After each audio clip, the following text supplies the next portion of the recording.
Hi, my name is Holly Bennett. I'm the Executive Director of the Memorial Library of Nazareth and vicinity. I'm so glad you joined us for this very short introduction on what is happening in the library.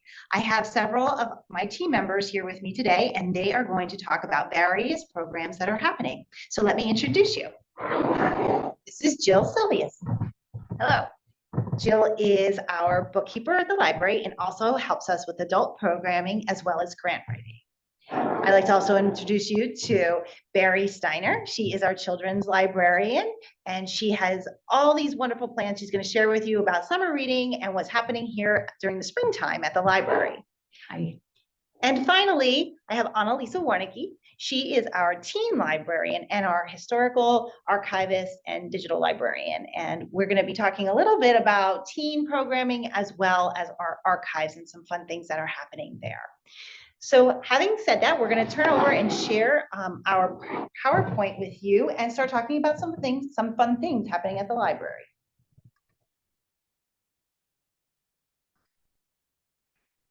So we have several fun things coming up for children, adults, and teenagers. I'm going to start by talking about programs to expect here at the library for children.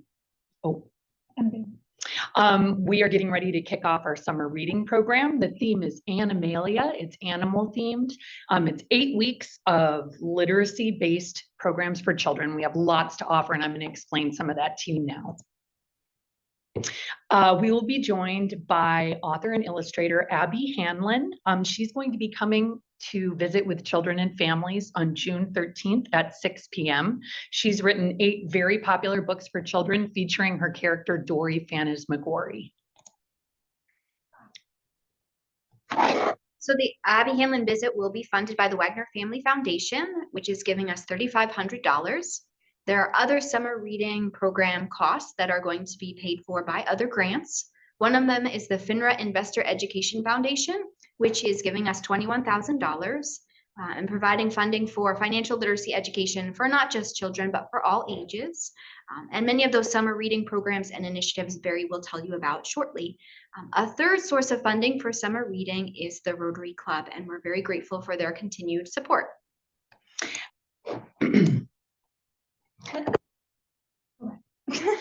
So our summer reading challenge this summer is going to be helping children to learn about financial education. They will be reading and earning animal banks, or first of all, they will be getting ceramic animal banks that they can decorate. Next, for the work that they do during summer reading, they will earn wild bucks, which is an imaginary currency that we'll be using this summer. And then they can spend their wild bucks at Wild Mart, which is our summer reading prize boutique. All of that is made possible by the funding from FINRA that Jill mentioned.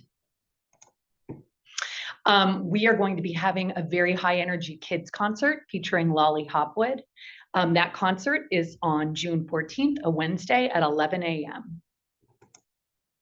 That evening at 5 p.m., we're going to be having, or pardon me, at 6 p.m., we're going to be having an animal adaptations talk presented by the Pocono Wildlife Rehabilitation Center.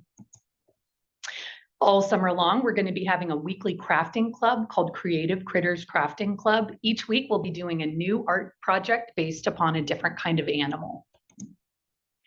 We will also be visited by the Seeing Eye, and children will have an opportunity to read to Seeing Eye dogs.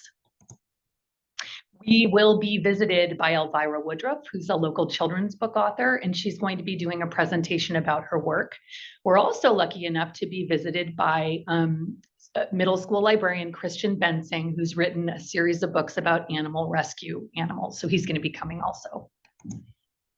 We're also going to have visits from 4-H, the Audubon Society, the Center for Animal Health and Welfare, and the nonprofit Because of a Dog.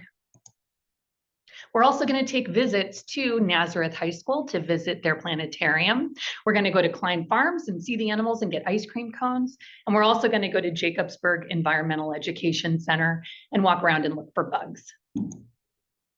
The end of the summer on August 5th is going to feature a special program called Hats Off to Pets, where children are going to be invited to bring their pets down to the library, meet up on the library lawn, show off the tricks that their pets can do, and they can get a caricature artist to draw pictures of them with their pets. So we have a really fun animal themed program to look forward to this summer. FINRA is also providing funding for a series of financial literacy programs that are specifically for both young adults and any interested adult patrons. And through this initiative, we're able to partner with Moravian University and also Northampton Community College. We're providing these various sessions that you can see on the screen. We'll also be able to provide incentives for library patrons, including a budgeting planner for attendees and a chance to win a laptop backpack and Sony headphones. FINRA is also providing some marketing funding as well as salary costs and possibly some fall programs for young adults and adults. All right, now I'll move into some teen summer reading programs. So just like the children's summer reading program, it is animal themed, and our theme is Find Your Roar. So almost every week we will be doing a teen craft. The first will be a t-shirt tote bag, then will be a koala plushie, then a jellyfish sun catcher, and a mini coin glory kite, which is a fish kite. And all of these will be using recycled materials to keep with an environmental healthy animals theme. We'll also be doing a life-sized Oregon Trail, which is partially funded through the FINRA grant.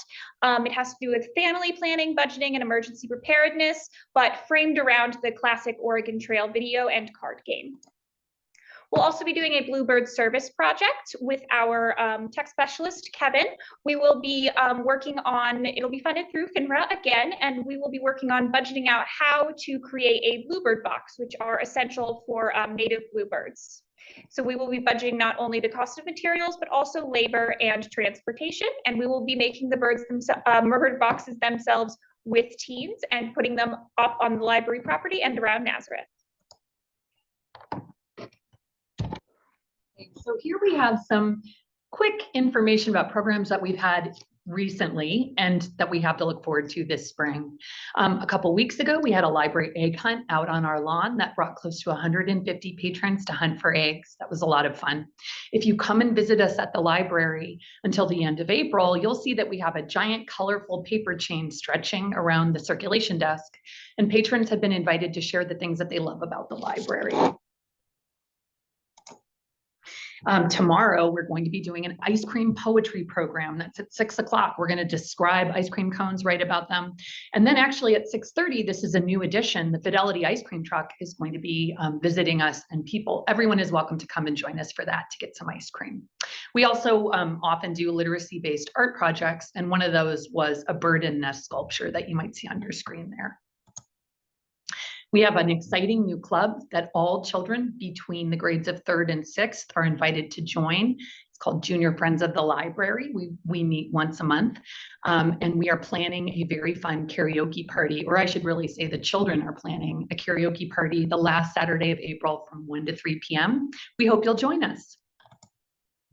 All right, now I'll talk about just a few upcoming teen spring programs. So I work with the Teen Advisory Board, which is a volunteer teen-led board here at the library that plans collections, takes care of the teen room, and plans programming.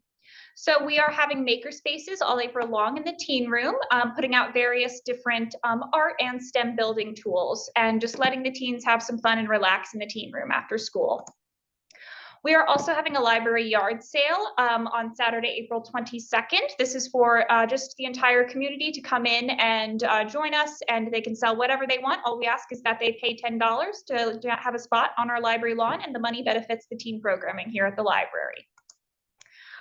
We are also doing a number of National Library Week programs. So we are doing a scavenger hunt all week long called the Teen Room Trickster in the Teen Room. We are launching a Wishing Star Recommendations program, which will be a large display of book recommendations. So all you have to do is reach into a jar full of these lovely origami stars. The jars will be labeled by genre. You'll pull out a book and you'll get a book by that genre if you're looking for something to read. And then there will be a tutorial on how to refold the star.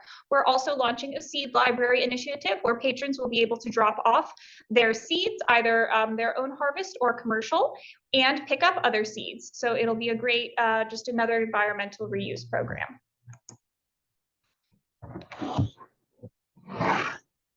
Grants are also providing funding for a number of initiatives for adults and for all ages this summer. One of them is the Trumbauer Hospital Foundation is providing funding for AEDs for both the children's department on the second floor and also for the basement to aid in our first aid capabilities.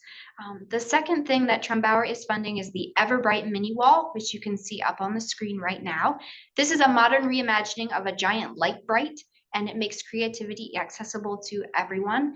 It's about 4.5 by 4 feet in size, and it'll be in the reference area. The Martin Guitar Charitable Foundation is providing funding for 10 ukuleles, as well as tuner clips and either sheet music or lessons. And our hope is that we can lend these out to patrons and eventually start a group that can serve as a sort of musical ambassador for the library. The Historical and Archival Records Care funding of $4,000 will provide archival supplies, and we're thinking of using them for daybooks and original deeds that relate to the Mill Grove Schoolhouse in Bushkill Township.